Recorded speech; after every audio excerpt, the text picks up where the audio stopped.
সবাই রাজি আছেন? আল্লাহ তাআলা আমাদের একদল খাবে আর একদল খাবে। আসসালামু আলাইকুম রহমতুল্লাহ। হ্যালো ভিউয়ার্স, আশা করি সবাই ভালো আছেন। আমি ভালো আছি। আবার চলে আসলাম নতুন একটা ভিডিও নিয়ে। ভিডিওটি না টেনে সম্পূর্ণ দেখবেন। আর আমার চ্যানেল নতুন হয়ে থাকলে চ্যানেলটি সাবস্ক্রাইব করে আমার সঙ্গে থাকবেন। আর ভিডিওটি ভালো লাগলে একটি লাইক, একটি কমেন্ট দিয়ে আমার পাশে থাকুন নতুন নতুন এমন ভিডিও পেতে। তাই ভিডিওটি না টেনে সম্পূর্ণ দেখবেন। আজকে যে বিষয় নিয়ে আমরা কথা বলতে চলেছি সেটা হলো যে বর্তমান যেখানে সেখানে বিভিন্ন মাহফিলে বিভিন্ন জায়গায় যেসব লোক বাধা দিচ্ছে, বিভিন্ন জায়গায় চাঁদাবাজি চলছে, বিভিন্ন জায়গায় ছিনতাই রাহাজানি, আবারও যা বিগত আওয়ামী লীগ সরকার যা করে আসছিল, এখনও কিছু কিছু লোক সে একই কাজ করে যাচ্ছে। এরা কারা এবং কোথা থেকে এলো এরা? এখন তার আওয়ামী লীগ নেই, তাহলে এরা কারা? যেসব কথাবার্তা এরা এখন বলছে তাতে মনে হলো যে এরা বিগত দিনে আওয়ামী লীগের সাথে যোগ দিয়ে এই কাজগুলো করে যাচ্ছিলো। তাই ভিডিওটি না টেনে সামনে দেখবেন।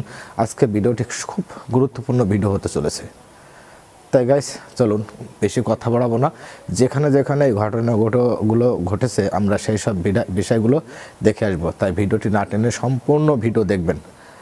আর দেখার পরে আপনারা সিদ্ধান্ত নেবেন যে আগামীর দেশ কিভাবে চলবে, আর কাদের হাতে এই দেশটা ছেড়ে দিলে এই দেশটা পরিপূর্ণ একটা দেশ, শান্তির একটা দেশ হয়ে উঠবে। জনগণ যাদের কাছে নিরাপদ থাকবে, নিরাপদ পাবে, জনগণ তাদেরকে চাইবে।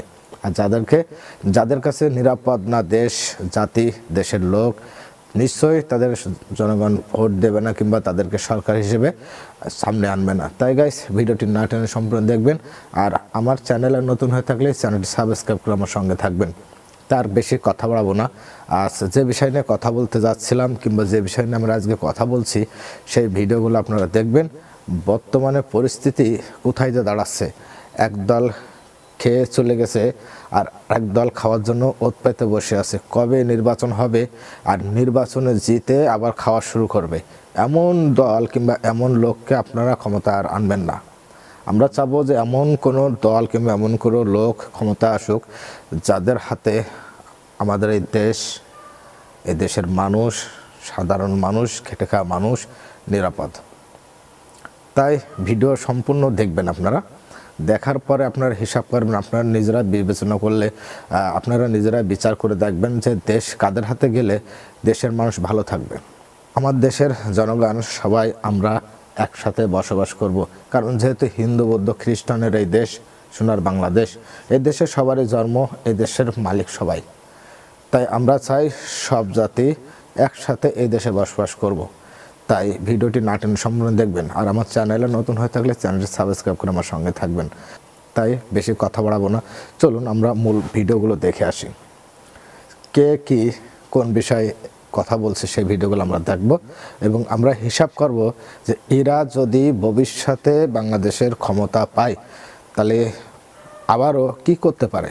কারণ আমরা দীর্ঘদিন ধরে দেখে আসছি, এই 53-54 বছর বাংলাদেশ স্বাধীন হয়েছে, আজ অবধি যেসব দল বাংলাদেশে ক্ষমতা আছে সবাই কিন্তু নিজ নিজ স্বার্থের উপরে দেশ চালাইছে।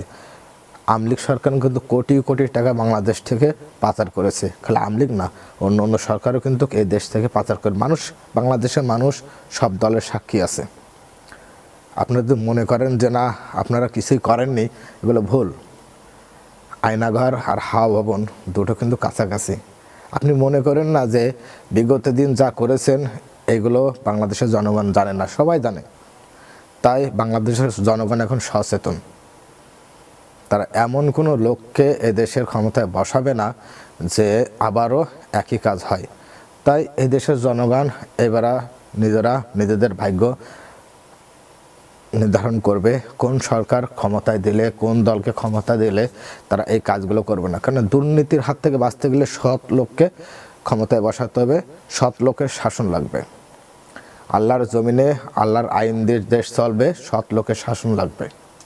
আর সৎ লোক কারা এই বাংলার জমিনে সাধারণ জনগণ সবাই জানে। গাইস, তাহলে আর কথা বাড়াবো না, চলুন আমরা ভিডিওগুলো দেখে আসি। বর্তমানে কে কি করলো, এই 4-5 মাসে কে কি করেছে এই ভিডিওগুলো আমরা দেখব। তাই ভিডিওটি না টেনে সম্পূর্ণ দেখবেন। আর আমার চ্যানেলে নতুন হয়ে থাকলে চ্যানেলটি সাবস্ক্রাইব করে আমার সঙ্গে থাকবেন ইনশাআল্লাহ। তার কথা বলবো না, চলুন আমরা ভিডিওগুলো দেখে আসি। কোথায় কিভাবে সত্য কথা বলতে কে কোথায় কিভাবে বাধা দিচ্ছে আর কারা কোথায় চাঁদাবাজি করে, কোন দল এখন চাঁদাবাজি করছে, বিভিন্ন জায়গায় লুটপাট করে খাচ্ছে। চলুন আর কথা বাড়াবো না, আমরা ভিডিওর মূল অংশটা দেখে আসি। আচ্ছা আমি বিএমপির নাম নিয়ে কোনো কথা বলেছি? কথা বলছি দিবা আপনি কাকে আপনি কি আমি কি বিএমপির নাম নিয়ে কথা বলছি? আপনি কথা বলেন বলেন বলেন কথা বলেন কথা বলেন আপনি কথা বলেন পাগল আপনার শ্বাস তো কম না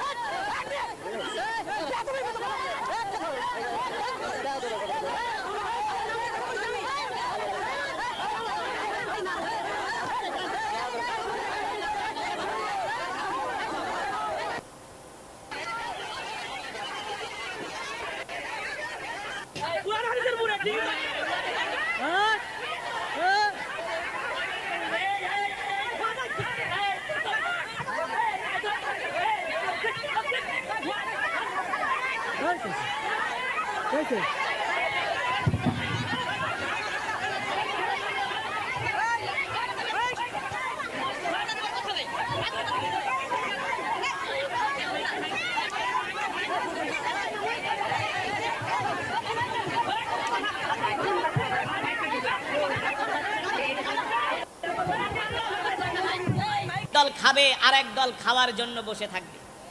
এভাবেই এই স্বাধীন দেশের 12টা বেজে যাবে। ওরা হবে পাটাপুতা আর আমরা হব হলুদ মরিচ। ঠিক কিনা বলেন? পাটাপুতার ঘর্ষণে হলুদ মরিচের দফা ঠান্ডা। আজকে আমরা বাংলাদেশের ইতিহাসের দিকে তাকালে সেটাই দেখতে পাই।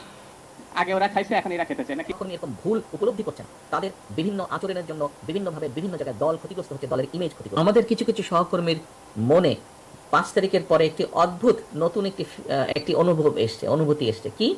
সেই ভোটের সময় তো আপনি ধানের শীষের পক্ষে ভোট করতে যাবেন, আপনি কোন মুখে তাদের কাছে ভোট চাইবেন? আজকে যদি এমন কোনো বিতর্কিত কথা বা বিতর্কিত কাজ আপনি করে থাকেন, তখন তো সে আপনাকে উল্টা ইনসাল্ট করবে যে ওই দিন এই কাজ করেছিল না, কেন এখন আসছে ভোট চাইতে আমার কাছে? কে যেন আজহার নাকি মাঝার একজন আছে, আগে ওরা খাইছে, এখন এরা খেতেছে নাকি বলছে না? আচ্ছা আজহারিকে আজহারি কিংবা ফাজারি বলেন, আপনাদেরকে লাঞ্ছনা এবং অপমানের শেষ ঠিকানায় পৌঁছে দিতে ওই আল্লাহর সময় দরকার হবে না।